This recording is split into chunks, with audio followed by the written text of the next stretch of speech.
दोस्तों आप सभी का बहुत बहुत स्वागत है। आज के इस वीडियो में हम बात करने वाले हैं छत्तीसगढ़ विधानसभा चुनाव के ओपिनियन पोल के बारे में। इस बार विधानसभा चुनाव में किस पार्टी को कितनी सीटें मिल सकती हैं और कौन सी पार्टी ले सकती है जीत का बहुमत। आपको बता दें कि छत्तीसगढ़ में 90 विधानसभा की सीटें हैं और यहाँ पर किसी भी पार्टी को बहुमत पाने के लिए 46 सीटों की आवश्यकता होती है। फिलहाल वर्तमान की बात की जाए तो यहाँ पर अभी वर्तमान में कांग्रेस की सरकार है और कांग्रेस के पास अभी 68 विधानसभा की सीटें हैं। लेकिन अब देखना ये होगा कि इस बार के चुनाव में किस पार्टी को कितनी सीटें मिल सकती हैं और कौन सी पार्टी ले सकती है जीत का बहुमत।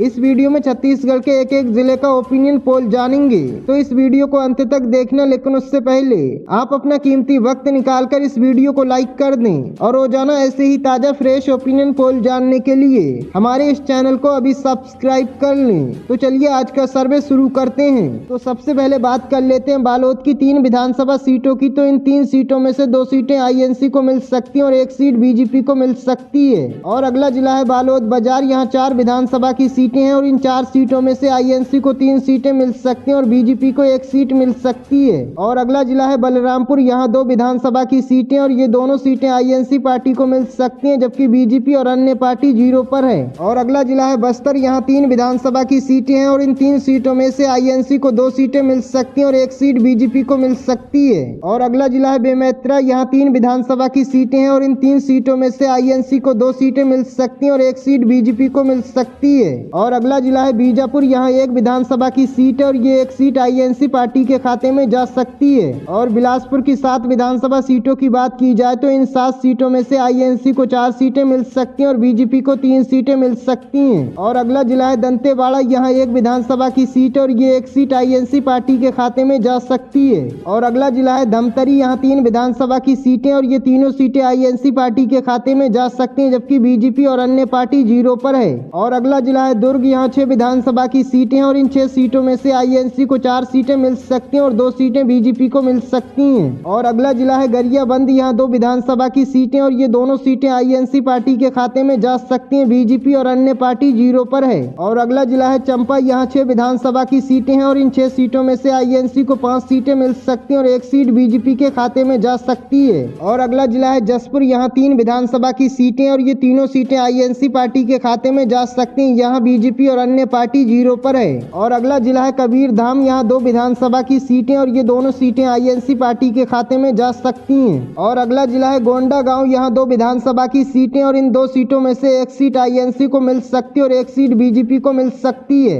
और कोरबा की 4 विधानसभा सीटों की बात की जाए तो इन 4 सीटों में से आईएनसी को मिल सकती हैं 2 सीटें और 2 सीटें बीजेपी को मिल सकती हैं। और अगला जिला है कोरिया। यहाँ 3 विधानसभा की सीटें हैं और ये तीनों सीटें आईएनसी पार्टी को मिल सकती हैं। और अगला जिला है महासमुंद। यहाँ 4 विधानसभा की सीटें हैं और इन 4 सीटों में से आईएनसी पार्टी को 3 सीटें मिल सकती हैं और 1 सीट बीजेपी को मिल सकती है। और अगला जिला है मुंगेली। यहाँ 2 विधानसभा की सीटें और ये दोनों सीटें आईएनसी पार्टी के खाते में जा सकती हैं। यहाँ बीजेपी और अन्य पार्टी 0 पर है। और अगला जिला है नारायणपुर। यहाँ 1 विधानसभा की सीट और ये 1 सीट आईएनसी पार्टी को मिल सकती है। रायगढ़ की 5 विधानसभा सीटों की बात की जाए तो इन 5 सीटों में से 3 सीटें आईएनसी को मिल सकती हैं और 2 सीटें बीजेपी को मिल सकती हैं। और रायपुर की 7 विधानसभा सीटों की बात की जाए तो इन 7 सीटों में से आईएनसी को मिल सकती हैं 3 सीटें और बीजेपी को 1 सीट मिल सकती है और अन्य पार्टी के खाते में 3 सीटें जा सकती हैं। और अगला जिला है राजनांदगांव। यहाँ 6 विधानसभा की सीटें हैं और इन 6 सीटों में से 2 सीटें आईएनसी को मिल सकती हैं, 3 सीटें बीजेपी को मिल सकती हैं और अन्य पार्टी के खाते में 1 सीट जा सकती है। और अगला जिला है सुकमा। यहाँ 1 विधानसभा की सीट और ये 1 सीट आईएनसी पार्टी को मिल सकती है। और अगला जिला है सरगुजा। यहाँ 3 विधानसभा की सीटें हैं और इन 3 सीटों में से आईएनसी को 2 सीटें मिल सकती हैं और 1 सीट बीजेपी को मिल सकती है। और अगला जिला है सूरजगढ़। यहाँ 3 विधानसभा की सीटें हैं और इन 3 सीटों में से आईएनसी को 2 सीटें मिल सकती हैं और 1 सीट बीजेपी को मिल सकती है, जबकि अन्य पार्टी 0 पर है। और अगला जिला है कांकेर। यहाँ 3 विधानसभा की सीटें और इन 3 सीटों में से 1 सीट आईएनसी पार्टी को मिल सकती है और 2 सीटें बीजेपी के खाते में जा सकती हैं। तो दोस्तों ये रहा छत्तीसगढ़ की सभी 90 विधानसभा सीटों का ओपिनियन पोल। दोस्तों इस सर्वे के मुताबिक यहाँ पर 62 सीटें मिली हैं कांग्रेस पार्टी को और 24 सीटें मिली हैं बीजेपी पार्टी को